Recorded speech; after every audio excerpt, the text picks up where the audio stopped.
Fala assim, vamos. Fala firme, vamos voltar ao primeiro amor. Em nome de Jesus. Amém, amados.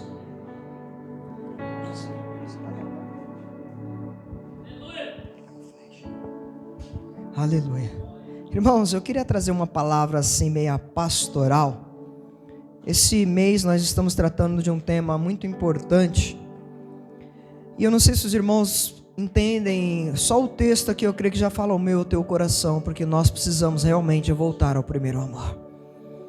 Só para que você entenda, eu vou dar uma breve introdução. Éfeso era a maior das igrejas que ali tinha, dessas 7 igrejas. Era como se fosse a sede daquelas 7 igrejas. Como se a população ela tinha mais ou menos em torno de 200 mil pessoas.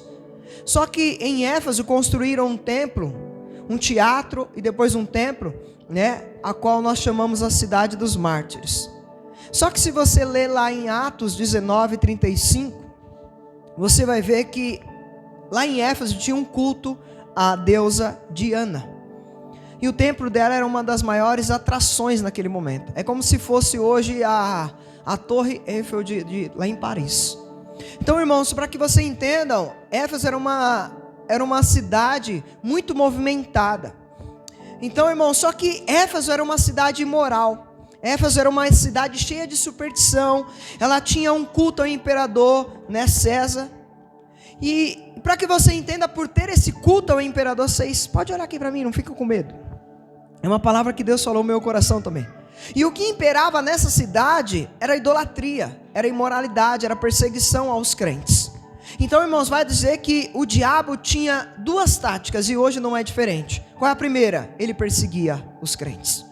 Quantos de nós já fomos perseguidos por causa que nós vamos à igreja, que nós lemos a palavra, que somos servos de Deus? Só que tinha uma outra forma do diabo também perseguir. A outra tática era a sedução, seduzir as pessoas a se converter, a adorar a César, a ir aos templos da deusa Diana, onde tinha lá 1000 sacerdotisas, onde elas se prostituíam dentro do templo da deusa Diana.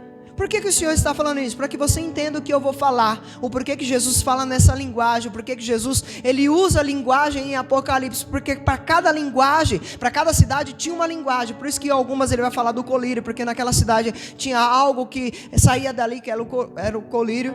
Então, irmãos, ele começa dizendo ao anjo da igreja. Deus começa dizendo ao pastor daquela igreja, e começa dizendo também para mim esta noite, começa dizendo para nós, ao anjo da igreja que está em Éfeso, escreve: estas coisas diz aquele que conserva na mão direita. O que ele conservava? O que é conservar, irmãos? É cuidar, é zelar. E é na mão direita, para que você entenda, ele está cuidando de você, ele está cuidando de mim, ele está cuidando desta igreja. O que nós precisamos entender é que ele está no controle das nossas vidas. Por quê, pastor? Porque se você entender, irmãos, tudo que está sob as mãos do Senhor, Ele guarda, Ele protege, Ele cuida. Pode prestar atenção, quando nós temos chamado, irmão, nós pode tentar fazer como Jonas. O que Deus faz? Nos traz de volta. Porque Ele guarda, Ele cuida, Ele conserva. Só que vai dizer que Ele anda no meio da... O que está dizendo aí no versículo 1? Não feche a tua Bíblia, por favor. Ele anda no meio da igreja. Então, amados, aqui ele se apresenta como aquele que anda no meio da sua igreja. A maior necessidade da igreja de hoje é que Jesus esteja no centro, andando no meio. A maior necessidade da minha vida e da sua vida, o que é? Que Jesus esteja no centro da nossa vida, que Jesus esteja no centro do nosso casamento, que Jesus esteja no centro da nossa família. Por quê, irmãos? Preste atenção. Irmãos, se nós entendermos, quando nós colocamos o Senhor no centro das nossas vidas, quando nós colocamos o Senhor no centro da igreja, nós podemos fazer qualquer coisa que o Senhor vai garantir a nossa vitória. Só que quando nós deixamos o Senhor do lado de fora, como dizem outras igrejas, eis que estou à porta, é sinal que Ele está fora. Então, irmãos, o que eu aprendo aqui, prestem atenção no que eu vou te dizer. Se Ele está no meio da igreja, tem coisa boa para nós. Você crê nisso em nome de Jesus? Se Ele está no meio do teu casamento, fica em paz, que você vai passar por esse deserto. Se Ele está no teu chamado, fica em paz, que você vai passar por esse deserto. O que você precisa é colocar Ele no centro, buscar em primeiro lugar o reino, e as demais coisas serão acrescentadas. E aí vai dizer que no meio das 7, no meio da igreja, tinha 7 candeeiros, em outras versões, candelabros. Aqui está relacionado aos membros, irmãos. O que nós somos? A noiva de Cristo. Candelabro é algo que alumia ou que escurece? Alumia. A igreja é a noiva de Cristo, mas a igreja também tem que ser a luz deste mundo. Então, irmãos, eu e você temos a luz dentro de nós. Não deixe nada apagar essa luz que tem dentro de você. Irmãos, nós precisamos entender que nós precisamos, em nome de Jesus, brilhar a luz de Cristo. Irmãos, Deus nos chamou não para sermos escondidos dentro de uma casa, debaixo de uma cama. Quando se acende uma lâmpada, nós temos que colocar ela no alto para que ela alumie toda a casa. Você foi chamado para brilhar a luz de Cristo. Então não deixe nada apagar, nem que seja dentro da igreja, que esteja querendo apagar o chamado, a luz de Cristo que está em você. Ei, faça com que a luz de Cristo incomode para a glória dele. Mateus 18, 20 vai dizer que onde estão 2 ou 3. Então o que eu quero dizer para você, não adianta nós nos isolarmos, porque a Bíblia vai dizer: onde estiverem 2 ou 3, eu estou no meio deles. Irmãos, às vezes nós temos a ideia, presta atenção, que Cristo está bem longe de nós. Às vezes nós temos uma ideia que Deus está lá no céu. Nós temos, irmãos, que entender, claro, Ele está no trono. Mas, irmãos, nós não podemos esquecer que quando 2 ou 3 se reúnem como congregação, como o templo do Espírito Santo, Ele manifesta a sua glória. Ao mesmo tempo que Ele está lá agora, Ele está aqui presente por meio do seu Espírito. Irmãos, que nós possamos se lembrar da santidade de Deus. E muitas das vezes nós queremos entrar na presença de Deus de qualquer jeito. Lá em Eclesiastes vai dizer assim: quando entrares na casa do Senhor teu Deus, feche a tua boca. Quando entrares na casa do Senhor teu Deus, tire a sandália dos seus pés. O que Ele está querendo dizer? Que Deus é santo e requer que o seu povo entre na presença dele na santidade. Vocês estão me ouvindo aí? Amém? Nós perdemos muitas das vezes, irmãos, a certeza de que Cristo habita no meio dos louvores. Não é isso que a palavra de Deus diz? Muitas das vezes nós louvamos a Deus. Eu gostei, graças a Deus, esta noite os irmãos se entregando. Irmãos, nós precisamos entender que cada vez que nós entregamos o melhor da nossa adoração, o Senhor habita no meio dos louvores. Quando você estiver cozinhando, meu irmão, minha irmã, cante louvores. Quando você estiver tomando um banho, cante louvores. Quando você estiver passando por dificuldade, cante louvores, porque Cristo habita no meio dos louvores. Você crê que Ele está andando aqui esta noite, em nome de Jesus? E por que Ele está andando, pastor? Para encorajar a mim e a você a continuar perseverando. É tão interessante que o versículo 2, olha só: conheço as tuas. Irmãos, nós temos que ter uma certeza, que seja obras boas ou obras ruins, Jesus conhece todas elas. Se é boa, continue glorificando. Se não é, esta é noite de nós voltarmos ao primeiro amor. Irmãos, eu não sei se vocês entendem. Quando eu leio esse texto dessa carta, eu me identifico muito, porque muitas das vezes a gente está tão ocupado com a obra de Deus que esquece do Deus da obra. Muitas das vezes nós nos apegamos muito apegado à obra de Deus e esquecemos do Deus da obra. Você vai ver que em todo momento Jesus estava fazendo a obra de Deus, mas a prioridade de Jesus era o Deus da obra. Irmão, você vai ver que tudo que Jesus vai fazer, o que Ele faz? Vai orar. Muitas das vezes nós estamos esquecendo. Sabe por que muitas das vezes nós estamos frios? Estamos abatidos, estamos sem força, porque nós esquecemos de ter intimidade com Deus. Nós achamos que só de vir à igreja já está bom. Eu estava falando com o irmão quase agora. Nós precisamos voltar a ter os nossos devocionais. Você que tem a oportunidade, acorda 15 minutos mais cedo, lê a palavra de Deus, faça um devocional. Sabe por quê, irmãos? Nós precisamos entender a cada dia que nesta igreja nós vamos ver aqui 3 virtudes. Olha só, as 3 virtudes da igreja de Éfeso. Primeira coisa, está nesse versículo: conheça as tuas obras, tanto o teu labor quanto a tua perseverança. Irmãos, a igreja de Éfeso era uma igreja fiel na doutrina. Irmãos, mesmo sendo atacada por hereges, por heresias, ela permaneceu firme na doutrina. Lá em 1 João 4:1, não vou pedir para você abrir, diz que nós devemos provar os espíritos, se vêm de Deus ou não.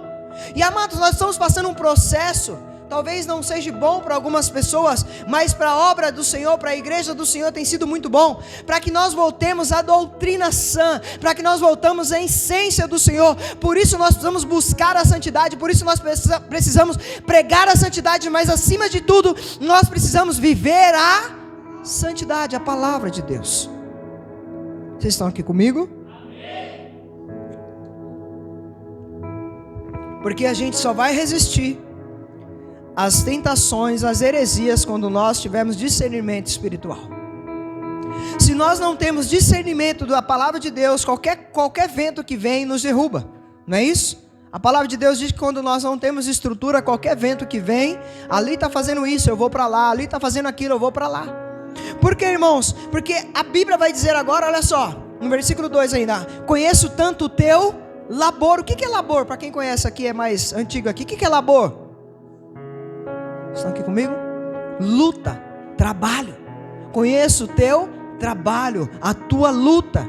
Olha só, quanto à tua perseverança, irmãos, a maior qualidade de um cristão, de um crente verdadeiro, é perseverar. Porque a perseverança vai levar à maturidade. Nós vamos passar depois por provas que nós vamos olhar e vamos dar risada. Não sei se você está entendendo. Tudo que você está passando agora é para que o Senhor molde o teu caráter, para que quando vier lutas maiores, você dê glória a Deus e dê risada do que você vai passar. Então talvez o que nós estamos passando agora... Eita glória, ele está me ajudando aqui. Aleluia, glória a Deus, glória a Deus. Mais uma água para mim, irmão.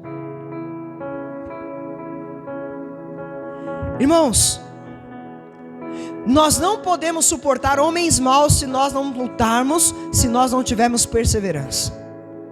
Irmãos, o que mais a gente vê hoje, infelizmente, eu não vou aqui criticar os outros, mas a gente tem que falar de nós. O que a gente mais vê são pessoas querendo usar da palavra de Deus para iludibriar as outras.